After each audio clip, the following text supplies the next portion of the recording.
ඒ 1881 අවුරුද්ද.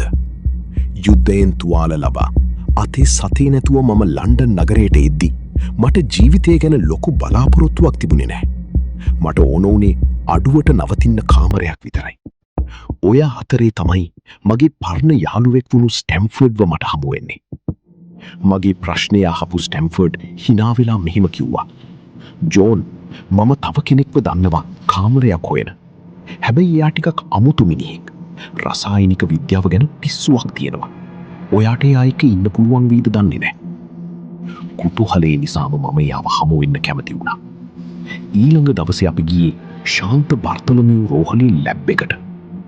අන්න ඒ ලැබ් එකේදී තමයි මම මගේ ජීවිතය වෙනස් කරපු ඒ අමුතු මිනිහව මුලින්ම දැක්කේ.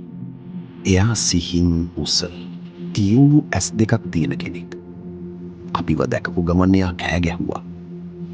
මම ඒක හොයාගත්තා. හිමොග්ලෝබින් වර්ෂාපනයේ හඳුනා ගන්න පුළුවන් නියම රසායනයක් මම හොයාගත්තා කියලා. ස්ටැම්ෆර්ඩ් අපව හඳුන්වා දුන්න විතරයි. ඒ අමුතු මිනිහා මගේ දිහා බලලා එකපාරටම මෙහිම කිව්වා. මම පේන විදිහට ඔබ ඇෆ්ගනිස්තානයේ ඉඳලා ආපු කෙනෙක්. මම පුදුමයෙන් ගල් ගැසුණා. මම යුද හමුදා වෛද්‍යවරයෙක් විදිහට ඇෆ්ගනිස්තානයේ හිටියා කියලා. මේ මිනිහා දන්නේ කොහොමද? මම කිසිම දෙයක් කිව්වේ නැහැ. එයා hina වෙලා එයාගේ නම කිව්වා. Sherlock Holmes. අන්තිමේදී අපි දෙන්න බේක වීදියේ අංක 221 වී දරන නිවසේ එකට නවාතැන් ගත්තා. දවස් ගත වෙද්දී හැසිරුම් මාව තවත් පුදුම කළා. එයාව දේශපාලනය, සාහිත්‍යය, තාරකා විද්‍යාව ගැන කිසිම උනන්දුවක් තිබුණේ නැහැ. හැබැයි එයා ලන්ඩන් නගරයේ සිද්ධ වුණු හැම අපරාධයක් ගැනම හැම විස්තරයක්ම දැනගෙන හිටියා. එයාගේ කාමරයට එක එක ජාතියේ අමුතු මිනිස්සු, හිඟන්නෝ වගේම පොලිස් නිලධාරීනුත් ආවා ගියා. මම කල්පනා කළා, කවුද මේ ෂර්ලොක් හෝම්ස්? එයාගේ රක්ෂාව මොකක්ද? ඒ ප්‍රශ්නයට උත්තරය ලැබුණේ එක අඳුරු වැසිබර උදෑසනක. ලන්ඩන් ලෙස්ට්‍රී නිලධාරියාගෙන් හෝම්ස්ට ලියුමක් ලැබුණා.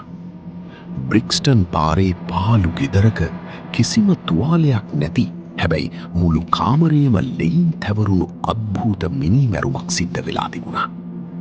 මියගිය මිනිසාගේ මුහුණේ තිබුණේ බියකරු විකෘති වුණු පෙනුමක්. හෝම්ස් මගේ දිහා බලලා ඇස්කොනකින් hina වුණා. වොට්සන්, ලෑස්ති වෙන්න. අපිට යන්න වැඩක් තියෙනවා. ඒ පාලු නිවස ඇතුලේ හෝම්ස් දැක්කේ මොනවාද? බිත්තියේ ලෙයින් ලියලා තිබුණු ඒ රහස් වචනයේ තේරුම මොකක්ද? ලෝහිත පරීක්ෂණයේ ඊළඟ කොටසින් හමු වෙමු.